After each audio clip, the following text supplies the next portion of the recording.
Olá, muito bem-vindo a esse novo vídeo aqui da minha página, meu canal. E no vídeo de hoje nós vamos falar de um jeito um pouco diferente a respeito de um texto bastante conhecido, mas que vamos explorá-lo de uma forma e com alguns conteúdos diferenciados. Nós vamos falar hoje sobre a parábola do filho pródigo, registrada no Evangelho de Lucas, capítulo 15, do 11 ao 24. E um dos primeiros pontos a serem refletidos na parábola do filho pródigo é justamente a vida que ele levava, que esse jovem levava, como era a vida na casa do pai. E isso nos leva a pensar a respeito de como era essa convivência dentro da casa do pai, como eles conviviam, como se relacionavam. E nesse sentido, nós podemos dizer sim que aquele jovem havia sido criado junto com o seu irmão num ambiente onde o pai era um pai provedor. Nós vemos que o pai tinha servos, tinha bens, era um pai empreendedor, né? E por conta disso era um pai provedor, um pai que também buscava criar os filhos dentro de um conceito de relacionamento saudável, de educação. E era um pai também conciliador, havia esse espírito de conciliação, essa visão conciliadora, sem contar também que podemos dizer que é um pai extremamente amoroso, né? Mas como nem sempre um ambiente perfeito é diretamente responsável pela condição que a pessoa corresponde a esse ambiente, nós vamos observar também que o filho naquele ambiente, o filho mais moço, ele não tinha, ao menos não apresenta, né, interesse pelos negócios do seu pai. Ele não demonstra em nenhum momento: pai, me dá parte dos bens, que eu quero comprar um outro campo e eu quero trabalhar, enfim. Então ele não se mostra como sendo um filho envolvido, né? Não se mostra como sendo um filho engajado ali nos negócios e empreendimentos do seu pai. Também nos dá a entender que este jovem não conhecia necessariamente seu pai, convivia com o pai naquela casa, desfrutava das benesses que o pai provia, mas não chegava a ser um filho que de fato conhecia o pai a fundo, né? Ele tinha uma ideia de quem era o pai, tinha um determinado nível de relacionamento com seu pai, mas efetivamente ele não conhecia profundamente o seu pai. E por fim podemos dizer também que chegou um determinado momento na vida desse jovem que o status de filho já não bastava mais. Já não era apenas o que lhe preenchia o fato dele ser filho de seu pai. Talvez na sua meninice, né, ele se orgulhava de ser filho daquele pai, de viver naquele ambiente maravilhoso onde foi criado, mas com o tempo ele vai crescendo e esse status, né, de ser filho do pai fulano, isso já não é mais um motivo de alegria, um motivo de satisfação para ele. Ele começa a precisar de algo mais. E aqui vai uma primeira reflexão, né? Quantas pessoas que estão, logicamente este pai representado aqui na parábola é o próprio Deus, né? E para tantas pessoas chega um ponto na sua vida que ser considerado, ser chamado de filho de Deus já parece que não lhe é o bastante. Já não há aquele sentimento de completude, a pessoa já não se sente mais completa apenas por ser filha do próprio Deus. Ela começa a ansiar, a desejar por alguma coisa diferenciada, né? É isso que nós encontramos também nessa questão desse jovem aqui, tá? E uma segunda questão, então, seguindo a linha sequencial do texto, nós vamos encontrar, você que já leu esse texto, conhece, sabe que o jovem chega ao pai e pede a parte que lhe é devida dos bens. Em relação a isso, podemos até dizer o seguinte: que chegou um momento na vida daquele jovem em que ele queria os recursos do pai, mas ele não queria mais a presença do pai. Então ele não se abstém de requerer para si os bens, os benefícios que os bens podem lhe proporcionar. Mas ele agora já não quer mais a figura do pai. Quer o benefício, mas não quer o pai. Também esse é um caso que atinge muitas pessoas, que estão no caminho de Deus muitas vezes, mas em que chega um momento que ser chamado filho de Deus já não lhe é bastante, mas que essa pessoa ainda quer os benefícios que o pai pode prover, os benefícios que o pai pode trazer, mas já não anseia tanto pela presença do pai. E ao preparar esse material me ocorreu uma pergunta, no sentido, de quem foi essa ideia? Essa ideia foi do jovem ou essa ideia foi alguma opinião de alguém do seu círculo de convivência? Há um conceito muito trabalhado ultimamente que é a questão de que nós podemos ser influenciados por algo em torno de 5 pessoas mais próximas de nós. O conceito diz que somos a média das 5 pessoas com quem mais nos relacionamos. E fiquei imaginando se não haveriam pessoas ao redor daquele moço, amigos, pessoas que lhe influenciavam, que lhe deram talvez até esta ideia de, olha, se você quiser conhecer coisas novas, pede a parte que é sua por direito e pede ao seu pai. O não você já tem, né? Talvez até disseram isso para ele.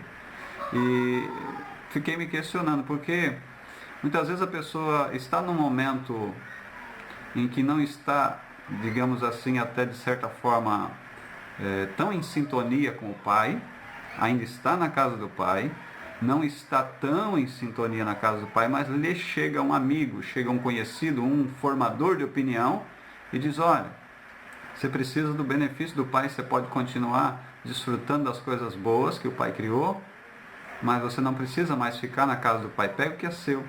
E aí vem aquela ideia, né? Aquele pensamento que não está alinhado com o propósito. E uma vez que ele pediu aqueles bens, o pai não se negou também. Por isso que eu posso dizer aqui que ele é um pai educador. Ainda que soubesse que o filho passaria por um processo doloroso, mas o pai não se negou a lhe dar o que lhe era de direito, inclusive. Apesar de não ser muito comum naqueles tempos, mas era algo que era possível de fazer e o pai o fez, né?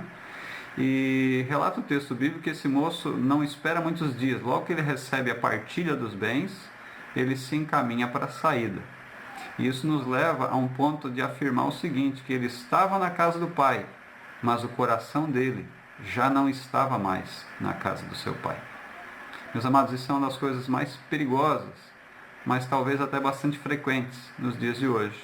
A pessoa está fisicamente na casa do pai, mas o seu coração, seu pensamento, já não está mais. Está longe da casa do pai. E esse moço, então, esse jovem, ele partiu. Partiu para onde? Partiu para onde estava o seu coração. Seu coração não estava na casa do pai, seu coração estava numa terra distante, que ele nunca havia colocado os pés, mas o pensamento dele, o coração dele, já tinham visitado essa terra, já tinham visitado esse lugar. Então ele parte para onde tinha sido colocado o seu coração. E ele sai da casa do seu pai, de certa maneira sai cego e obstinado, determinado na sua decisão. Essa é a partida. E em relação ao caminho, porque agora ele sai do ambiente da casa do pai, ele sai desse espaço de proteção e provisão, mas ainda não chega no caminho, na cidade onde ele quer ir. Ele percorre um caminho, ele tem o caminho de ida. Fiquei me perguntando como era este caminho. E a conclusão que chego é que ele era aquilo mesmo que o próprio Jesus fala, do caminho largo e espaçoso. O mesmo caminho que foi tomado por Ló, sobrinho de Abraão, quando olha para as verdejantes campinas e se lança em direção às cidades de Sodoma e Gomorra, e armando as suas tendas até chegar numa progressividade de destruição. Assim também era esse caminho quando o filho sai. Era um caminho de permissões. Ele começa a ter acesso a coisas que dentro do ambiente de proteção da casa do pai, ele não tinha mais. Ele nunca tinha experimentado, mas agora neste caminho largo, caminho de permissões, ele começa a experimentar as sensações de se achar livre, né? E como ele se sentia andando nesse caminho? Quero entender aqui que ele se sentia livre, seguindo agora então as próprias regras. Afinal de contas, ele tinha vivido a vida dele inteira dentro da casa do pai, seguindo as regras do pai, mas agora ele tem a oportunidade de se guiar e ser guiado pelas suas próprias regras. Neste caminho novo que ele estava escolhendo, ele tinha agora a possibilidade de criar as suas próprias regras.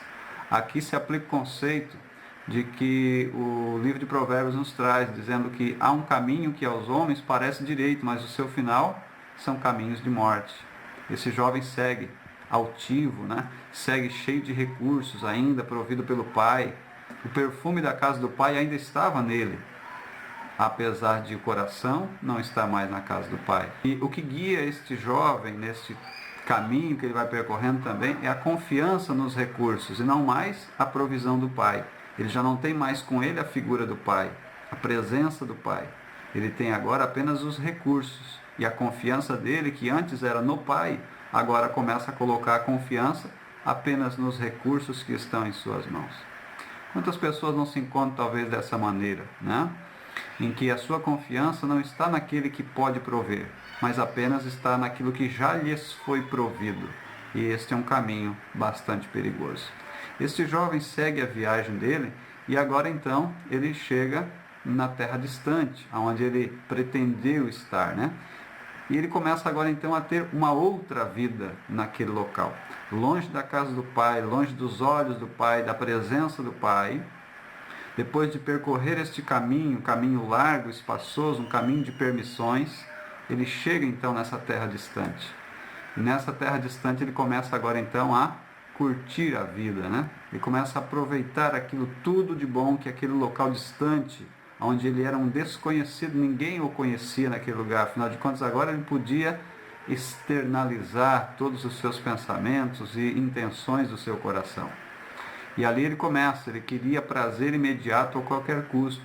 E para isso os recursos que ele tinha lhe proviam, os recursos que ele tinha eram abundantes, esses recursos podiam proporcionar isso para ele, independente do custo que tivesse. Era um momento também de ele receber e alcançar reconhecimento dos amigos novos, amigos patrocinados, Nós sabemos aí claramente que enquanto ele teve recurso, não lhe faltaram amigos, não lhe faltaram portas abertas, Essa é a realidade de muitas pessoas também nos dias de hoje. Enquanto há recursos,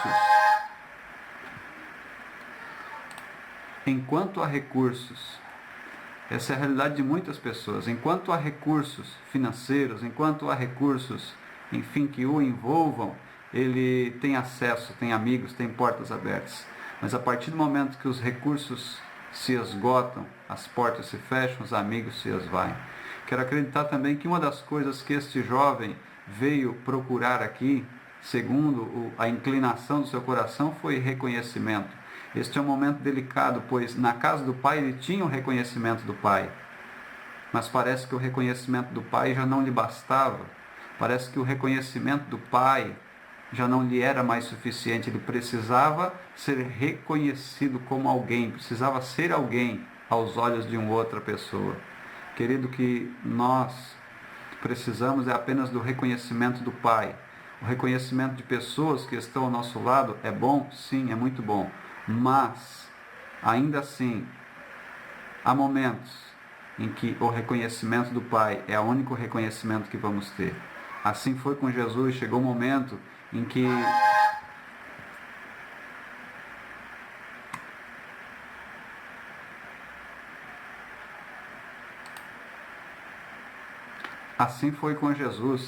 chegou um momento em que não havia mais ninguém ao seu lado, a não ser o Pai.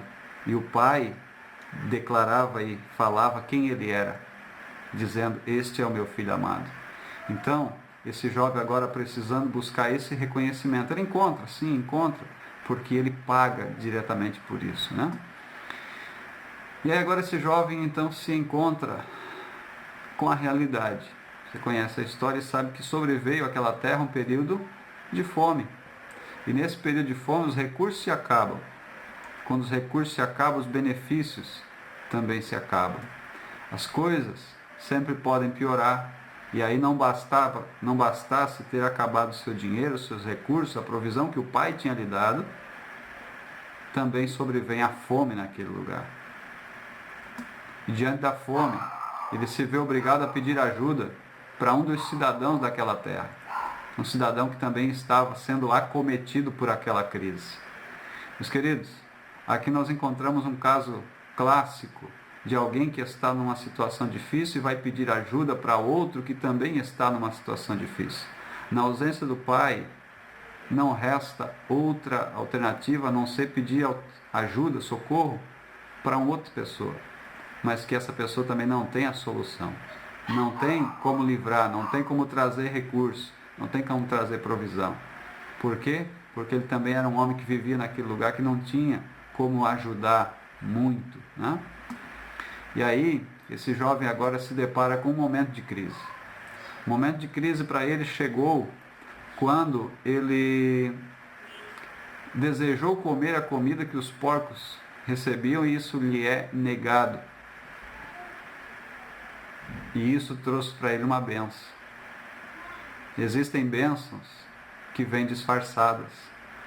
Muitas delas vêm numa embalagem da crise. Porque para este caso do jovem, junto com a crise, veio a lucidez. Podemos dizer que caiu a ficha, né? Muitos que estão assistindo esse vídeo são do tempo do telefone que se fazia ligação com ficha. Então, caiu a ficha para esse jovem. Foi um momento de lucidez para ele. Ele conseguiu extrair algo bom daquela situação difícil. Por quê? Porque naquele momento, quando lhe foi negado a comida que os porcos comiam, diz a palavra de Deus que ele caiu em si. E quando ele caiu em si, ele se lembra do seu pai. Essa foi a parte boa de uma situação ruim. Eu não sei qual está sendo a sua situação quando você está assistindo a esse vídeo. Mas se porventura você chegou no seu limite, no ponto mais extremo da sua situação, pare para observar que talvez ela esteja sendo uma oportunidade de cair a ficha de algumas coisas na sua vida, cair a ficha de algumas questões que você precisa reavaliar. E se esse for o caso, essa situação difícil, na verdade, é uma grande oportunidade de mudança de vida. Foi o que aconteceu com esse moço. A partir daquele momento que ele caiu em si, essa é a expressão que o texto bíblico usa, ele começa a entrar num processo de reconhecimento dos erros cometidos. Ele começa a fazer uma avaliação de si, do porquê ele tinha chegado. Era como que se ele estivesse hipnotizado, talvez não é a melhor expressão, mas como que se ele tivesse seduzido por algo, por uma ideia, por uma imaginação de como fosse a vida maravilhosa, o mundo cor-de-rosa fora da casa do Pai. E agora ele está vendo a realidade daquele mundo onde ele tinha escolhido, aquela terra distante, onde ele tinha escolhido estar. E isso aconteceu no extremo da crise, e ele começa a reconhecer as suas falhas. Aqui, amados, há um ponto muito importante. É nesse momento que muitos que atravessam inclusive o extremo da crise se perdem. Alguns caem na situação mais extrema de tirar a sua própria vida, ou se não tiram a própria vida, mas param de viver e apenas subsistem. Outros, nesse momento, podem inclusive chegar ao ponto de dizer, não, eu estou aqui, mas a culpa porque eu estou aqui não é minha, a culpa foi do meu pai, a culpa foi do meu irmão, a culpa foi dos meus falsos amigos, a culpa foi de qualquer pessoa, menos a culpa dele. Menos a responsabilidade. A responsabilidade não é minha, é do outro. Estou aqui, mas não foi por minha decisão. Não, ele reconhece. Esse é um dos pontos mais delicados e mais difíceis, mas também é um dos mais importantes para uma virada na condição da vida de uma pessoa. Um momento em que ela reconhece que a responsabilidade pela sua situação e condição não é o outro, não é do outro, não é fora dela, mas é única e exclusivamente dela. Este reconhecimento é necessário e este reconhecimento é curador. Este reconhecimento traz cura. A partir do momento que a pessoa puxa a responsabilidade para si e ela compreende que se ela errou, tomou decisões equivocadas e chegou até o ponto que chegou, também está nas mãos dela trilhar o caminho do retorno para a transformação da sua vida. A partir desse momento, o coração deste jovem, ele se volta novamente para a casa do Pai. e ele parte para onde tinha colocado o coração, que era novamente na casa do Pai. Neste processo, podemos dizer que ele é o inverso, né? Anteriormente, ele estava na casa do Pai, mas o coração já não estava mais. Agora é diferente. Agora ele não está ainda, mas o coração dele já está na casa do Pai. Observe essa questão. Talvez você não esteja ainda onde você quer estar, onde você compreende que é o correto, mas se o teu coração já estiver inclinado para esta direção, não tem outro caminho a não ser chegar lá. Porque antes de chegar, nós inclinamos o coração. Quando o coração se inclina a uma direção, lá a pessoa segue e alcança. É isso que acontece com esse moço. Porém, para chegar lá, ele precisa trilhar o caminho de volta. Assim como ele tinha feito um caminho de ida para essa terra distante, há um caminho do retorno. E me peguei perguntando novamente como seria ou como foi este caminho de retorno. E entendo que este caminho é o caminho do arrependimento, o caminho do quebrantamento.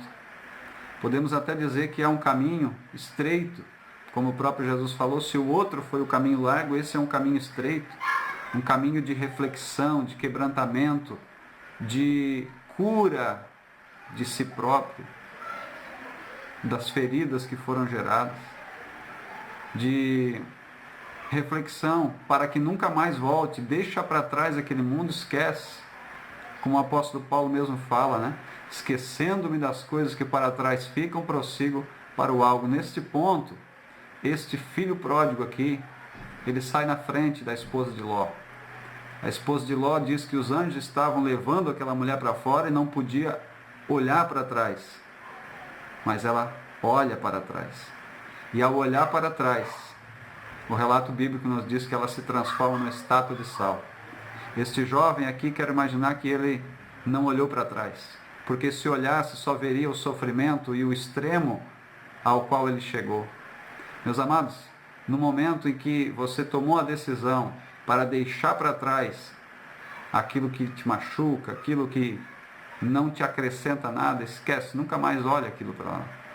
Não olhe mais para trás, prossiga sempre à frente. Porque à frente está a casa do Pai. Então esse caminho era um caminho de quebrantamento, né? E eu quero listar aqui como ele se sentia. Quero entender que esse moço estava sujo, com as vestes rasgadas, com os pés descalços. Você pare para imaginar um moço que saiu da casa do pai com as vestimentas novas, com anel no dedo, com sandália nos pés, com dinheiro no bolso, com a moral alta, com autoestima, né? Se sentindo o dono do pedaço. Ele agora retorna sem calçado, as vestes rasgadas, rosto sujo, corpo sujo, quem sabe, cheirando talvez a porcos. É essa condição que ele volta.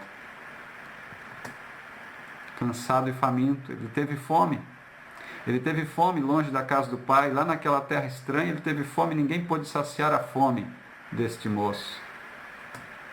Esse moço agora volta quebrantado, mas também volta amadurecido. Porque um dos motivos que eu entendo que o pai permitiu que ele fosse, é para que ele passasse por um processo de amadurecimento. E aí, novamente, Salomão, ele nos faz essa reflexão, dizendo o seguinte: não te perguntes por que os dias passados foram do jeito que foram. E esta é a questão, ele poderia ficar se torturando, mas por quê? Por quê? Por quê e por quê? Não. Ele volta agora amadurecido com as lições desta dura e terrível aula que ele teve, né? Foi fazer um curso intensivo aqui. Pagou um custo alto, financeira, emocional, espiritualmente, mas ele volta quebrantado, amadurecido, mas também pensativo sobre a reação do pai. Ele se propôs a voltar para a casa do pai na condição de um simples trabalhador, mas ainda assim pesava sobre ele a preocupação. Será que o pai vai me receber? Será que o pai vai me aceitar? Por isso posso dizer que ele não conhecia ainda assim o seu pai em 100%. Mas também, ao mesmo tempo que volta pensativo, volta esperançoso. Porque se havia alguém que podia o acolher, era o pai. Ninguém mais, não havia restado mais ninguém. Mas o pai estava lá. Mas ainda assim ele volta na condição de indignidade de se considerar filho. Pesava ainda sobre ele, talvez um pouco daquela preocupação. Gastei os bens do meu pai, trouxe tristeza e vergonha à casa do meu pai, não tenho condições mais de ser considerado como filho deste pai. Mas ele volta. O mais importante é voltar. Talvez você que está me assistindo agora nesse vídeo é um filho que já esteve na casa do pai, que tem se esforçado para voltar para os caminhos do pai. Se essa for a sua condição, volte. E volte preparado para receber aquilo que o pai tem para você. Acompanhe como foi a chegada desse jovem na casa do seu pai. Primeiro de tudo, a Bíblia nos diz que o pai o estava esperando, esperançoso no retorno do seu filho. O pai o esperava. Quem sabe ele pensava, vou chegar, vou entrar de mansinho, vou pedir para alguém chamar o pai. Mas não, o pai o estava esperando. Assim é Deus. Assim é Deus conosco. Sempre espera o retorno de seus filhos. Para a sua casa, para os seus braços, para a sua presença. Porém, o pai não o espera com um chicote nas mãos. O pai não o espera com a cinta, né? Ainda que o pai tenha essa função de ser o educador, de ser aquele que disciplina também, mas nesse caso aqui o pai o espera com compaixão. Se colocou na condição do filho. Sente misericórdia de ver o seu filho que tomou a decisão errada, que deu cabeçada na vida. E o pai se compadece daquilo ali. Agora esse pai então toma a iniciativa e ao invés de acusações, ao invés de um sermão, o abraça e o beija. O jovem não fazia ideia que seria recepcionado assim pelo pai. Se esta é a sua condição, se você talvez está pé atrás com o pai, que você possa se espelhar neste pai, porque este pai aqui da história representa Deus. E ele está sempre à espera daqueles que se achegam a ele. E é chegado o momento então em que ele expressa o seu arrependimento. Ele traz no seu coração a necessidade de expressar ao pai alguma coisa. E ele fala, pai, eu pequei contra os céus, eu pequei contra ti, não sou mais digno de ser chamado teu filho, mas se puderes me aceita como um dos teus trabalhadores. E eu entendi que nesse texto, o pai ouve o filho. Mas ouve o filho na condição, não porque precisasse ouvir, porque o pai já sabia de tudo antes de que tudo acontecesse. Mas ouve o filho porque o filho precisava de cura. O filho precisava colocar para fora, diante do pai, a declaração de que ele havia tomado um caminho errado, que ele havia falhado nos seus caminhos, que ele havia pecado contra o céu e contra os princípios do pai. E à medida que aquele filho vai confessando, que ele vai se expressando, não é nem para o pai, que o pai já sabia, mas é para que haja cura nas suas emoções, é para que haja perdão neste relacionamento, para que o filho se sinta alguém perdoado pelo pai. E agora vem a parte escandalosa da história, a restituição. Talvez a nossa mentalidade dos dias de hoje, uma mentalidade legalista, poderia dizer assim, tudo bem, eu aceito você, mas olha, eu te aceito, mas fica quietinho no teu canto aí. E não é isso que o pai faz. O relato bíblico nos diz que ao invés da repreensão, esse moço encontra a restituição. Ao invés da repreensão, ele encontra a restituição. Apocalipse nos declara que o Senhor é aquele que repreende e disciplina a tantos quanto Ele ama. Há um papel educativo em Deus, há um papel pedagógico nas ações de Deus, mas sobretudo também há um papel de resgate do ser humano. E neste texto fica muito claro, a visão do jovem era a visão de que ele receberia repreensão. E a visão do pai estava muito clara, eu quero é fazer a restituição. Restituição do que, você pode dizer? E aí o pai olha a situação do filho e diz, olha, meu filho está precisando de novas vestes. Meu filho está precisando novamente de um anel. Meu filho está precisando novamente de sandálias. As vestes vai nos trazer uma ideia também de dignidade. As vestes que aquele jovem carregava faziam ele lembrar daqueles tristes dias que ele viveu. E o pai estava querendo apagar das lembranças daquele filho a dor de ter vivido o caminho errado que viveu. Meus amados, esse é o propósito de Deus, de tirar de dentro do ser humano as lembranças de dor que o passado lhe traz e colocar sobre ele, como diz o profeta Isaías, vestes de louvor ao invés de espírito angustiado. O pai traz para aquele filho, ordena que tragam àquele filho também um anel, o anel que fazia dele alguém com distinção, alguém que tinha a autoridade para selar alguma coisa no lugar do próprio pai. E ordena também que seja colocado sobre o filho as sandálias, porque os escravos andavam descalços, mas ele não era escravo, era filho, e o filho tinha o direito de andar com as sandálias. Andar nas sandálias permitiria agora que ele andasse na liberdade da casa do pai. Mas não para por aqui, porque agora vem o banquete da graça. Diz a Bíblia que o pai ordena também que seja imolado e o novilho cevado, né? Ou seja, aquele boizinho que estava lá no curral, na estrebaria, sendo alimentado, bem gordinho, para um momento específico, um momento especial. O momento chegou, o momento da festa. E aqui me ocorre que o novilho estava sendo preparado no tempo em que o filho estava fora de casa. É possível que o pai tenha ordenado a um dos seus servos, dizendo, olha, preparem este novilho, porque meu filho vai voltar, e no dia que ele voltar haverá uma grande festa. Meus amados, assim é Deus, que faz festa, quando volta um filho seu para o caminho dele, para a casa dele, para a presença dele.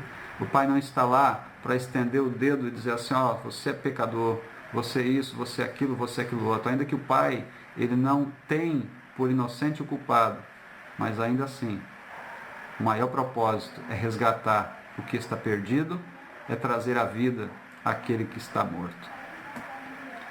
Que a reflexão desse texto possa ter falado com você. E no decorrer dos próximos dias, outros vídeos, outras postagens, com a graça de Deus, serão feitas.